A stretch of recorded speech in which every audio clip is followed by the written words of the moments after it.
होती है ना, उससे कोई सिर्फ इकोनॉमिक लॉस नहीं होता है, उससे पॉलिटिकल, सोशल, इकोनॉमिक सारे किस्म के लॉस जो आप सोच सकते हैं वो होते हैं।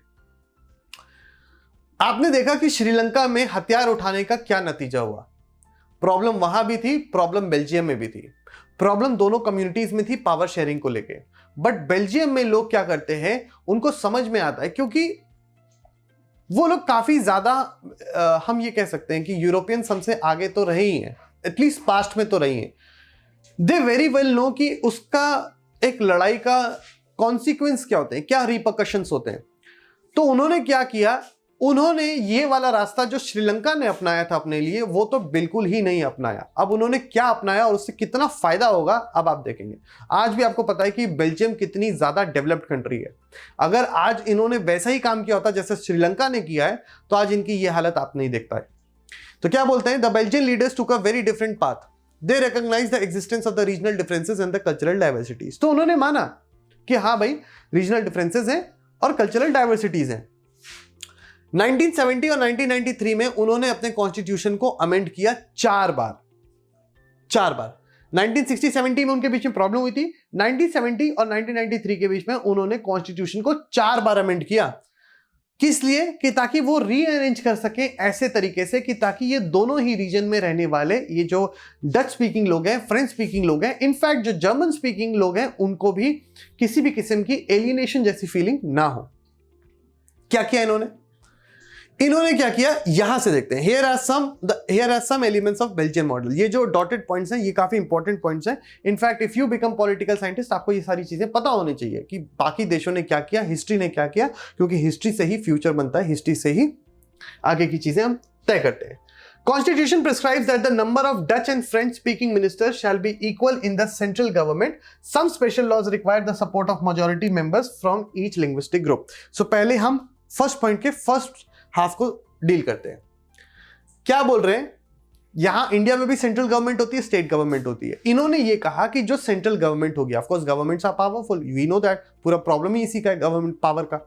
तो इन्होंने कहा कि केंद्र सरकार में जो मिनिस्टर्स होंगे वो आधे किसके होंगे, डच के होंगे, आधे फ्रेंच के होंगे, इररिस्पेक्टिव ऑफ कि कौन देश में मेजॉरिटी में है, कौन माइनॉरिटी में, कोई फर्क नहीं पड़ता।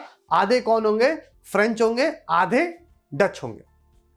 तो भैया ये तो समझ में आ गया, इससे दोनों की प्रॉब्लम खत्म हो गई, पावर की प्रॉब्लम खत्म हो गई, क्योंकि दोनों को मिनिस्टरशिप मिल गई, आधे उनको मिल गई, आधे उनको मिल गई। अब क्या बोल रहे हैं, some special laws require the support of majority of members from each linguistic group. कितने लिंग्विस्टिक ग्रुप थे, 3 मेजर लिंग्विस्टिक ग्रुप थे, एक फ्रेंच स्पीकिंग, एक जर्मन स्पीकिंग और एक कौन थे, डच स्पीकिंग। हालांकि जर्मन स्पीकिंग केवल 1% थे, मगर आप देखो कितनी इंपॉर्टेंट चीज, उसका भी ख्याल रखा जा रहा है। 1% नहीं देख रहे वो लोग, वो देख रहे हैं कि अगर वो है तो उसका भी ख्याल रख रहे हैं। क्या कर रहे हैं, बोल रहे हैं कि कुछ स्पेशल लॉज को मेजॉरिटी की जरूरत पड़ेगी from each linguistic group, thus no single community can make decisions unilaterally। so अगर कुछ स्पेशल लॉज बन रहे हैं तो उन स्पेशल लॉज के लिए आपको सारे लिंग्विस्टिक ग्रुप की जो है वो मेजॉरिटी की जरूरत पड़ेगी, और वहां पे सारे ग्रुप्स को पूरा ध्यान दिया गया है। ऐसा नहीं कोई माइनॉरिटी में तो उसको छोड़ दिया, अरे 1% ही तो है जर्मन लोग तो उनको छोड़ दो, नहीं, उनकी भी जरूरत पड़ेगी।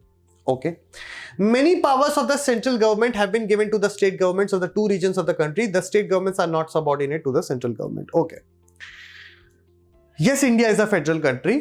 Yes, the powers are divided between the center and the state. That is true.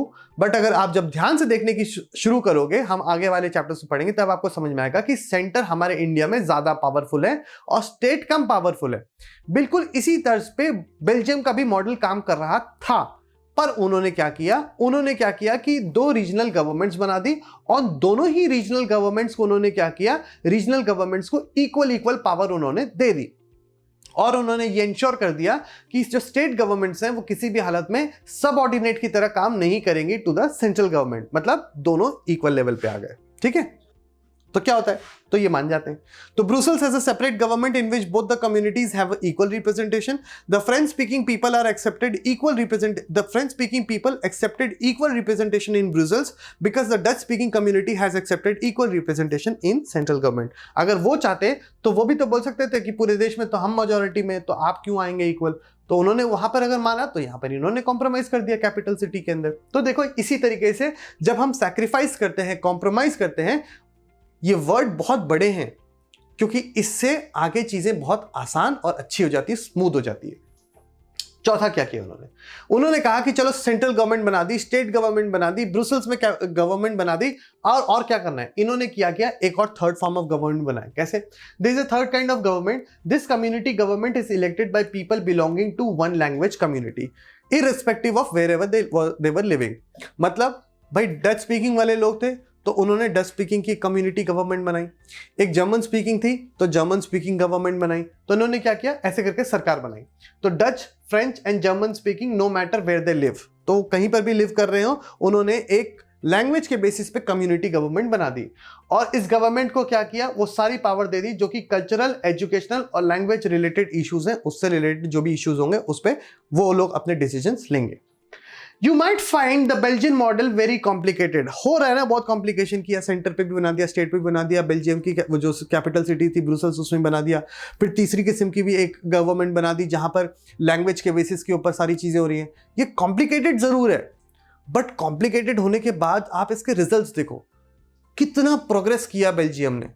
और आपको अच्छी तरीके से पता है कि यूरोपियन यूनियन का जब हेडक्वार्टर की बात आई तो भी ब्रुसेल्स को नाम लिया गया। आज बहुत अच्छा ये परफॉर्म कर रहा है, और ये इसलिए क्योंकि कॉम्प्रोमाइज, सैक्रिफाइस और ये सारी चीजें करके लोगों ने आगे बढ़े। उन्होंने वेपन का जो रास्ता है वो नहीं अपनाया, उन्होंने बैठ के कॉम्प्रोमाइज का रास्ता अपनाया, इसलिए वो आज ज्यादा डेवलप्ड है। It's a very complicated structure even for people living in Belgium, but these arrangements have worked well so far.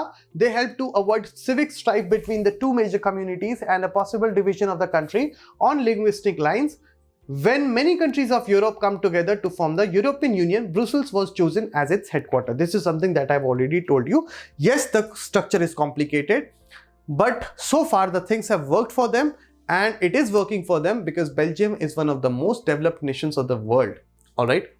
So now we come down to the summary in the last part of our today video.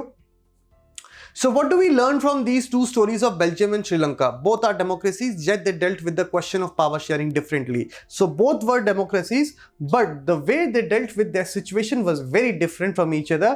One chose the path of violence, the other chose the path of sitting together and discussing things in a very peaceful way and getting on to the conclusions in a very productive way. So this is why Belgium proved to be a developed nation while Sri Lanka is still facing a lot of problem. In Belgium, the leaders have realized that the unity of the country is possible only by respecting the feelings and interests of different communities and regions. So basically, they realized this fact that if there is a country, there are different regions, there are people who speak different languages, having different religion, irrespective of their population, whether they are in majority or minority, you have to respect, you have to give respect to their religion, to their language. If you do not respect, considering that they are low in number, you will face the problem one day. That is for sure. If not your generation, your next generation. Such a realization resulted in mutually acceptable arrangements for sharing power. Sri Lanka shows us a contrasting example. It shows us that if a majority community wants to force its dominance over the others and refuses to share power, it can determine the unity. It can undermine the unity of a country. So that is why, that is how it happens. At the conclusion, you understand that the country progresses only when the population of that country is united, is integrated. And that is only possible when you respect each community's value. If you do not respect the values of a particular community, saying that they are less in number, then one day the problem will arise. Why the problem will arise is, first of all, they will start feeling alienated. That is the first thing. So आपको पता है 10 लोग काम करते हैं, उसमें से 2 लोग हट गए, बट 2 लोगों का प्रोडक्टिविटी तो कम हुआ ना।